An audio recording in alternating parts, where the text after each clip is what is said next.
Fredericksburg United Methodist Church, and whoever might be watching this video. That's right. We're on week 3 now of our gratitude series that we have been doing 28 days of gratitude.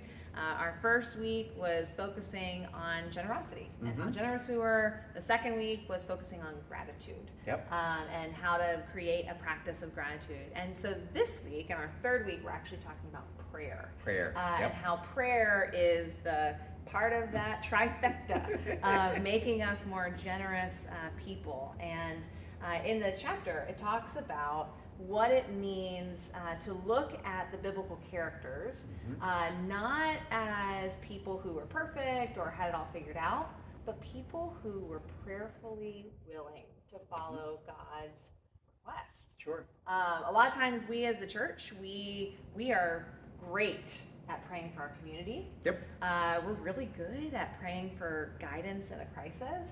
But what does it mean to follow God's commandment or request when it might seem really daunting? Like Abraham and Sarah, or Moses, who got called to go but didn't know where or how. Sure. Have you ever had an experience like that? I was thinking about that. I love the phrase prayerfully willing. And I constantly... Not prayerfully hesitant. No, not prayerfully hesitant. But what my story was that I went from prayerfully hesitant to prayerfully willing.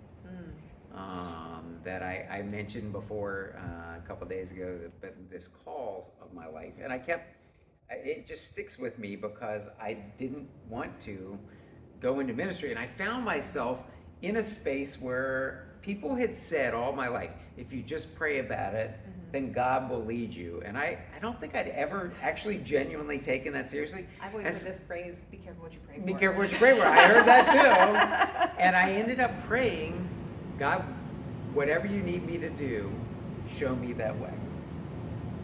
And I prayed it, and I prayed it all the time, and it became kind of a mantra. And it was like 3 months of this prayer and hearing nothing, and then lo and behold, Pentecost of 1991, I find myself in a church and feel a call to ministry.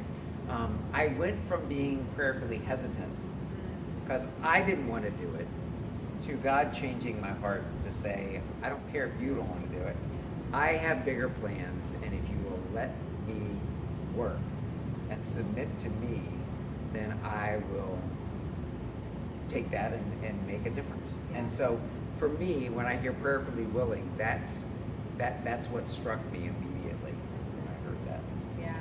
Yeah, and sometimes that request to go can feel impossible. Like, there's no way that I can make this work. What about this? What about the plans that I had? And God just calls us to trust. And that is part of the work of when we are grounding ourselves in gratitude, working towards a spirit of generosity, that prayer and that response comes almost second nature when we have those two baselines to ground ourselves in. So what is God calling you to be prayerfully willing to do? What calls has God given you to move in your life, to be able to respond? It doesn't have to be ministry. We need great lay people to be prayerfully willing too. So not every time is a call to ministry, but it could be time.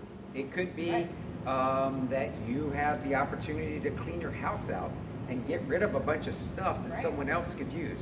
It could be being generous with your words, generous with yourself, generous with your money, generous with your ability to transport. You have a resource that someone else doesn't have.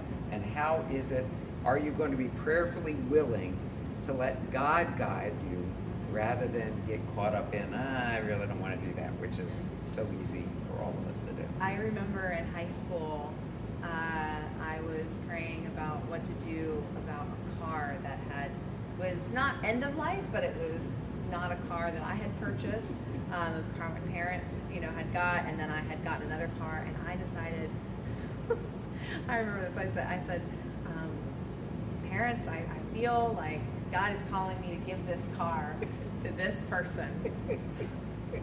And my parents just looked at me like, I'm sorry, what? And I did, because I had the title and I was able to do it. But it was a blessing to that person that wasn't expecting it and needed it in that time.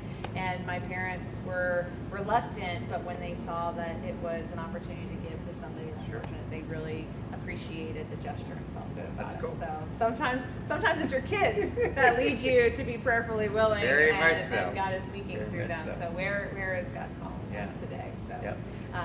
tomorrow we're going to talk about our prayer assessment. Okay. So we're going to look at which ways can we grow in our prayer life and how can we continue to listen to God and what God's doing. So we hope to see you tomorrow. Join us again, and we are halfway there. Indeed. Yes. We are. So we'll see you tomorrow. Take care.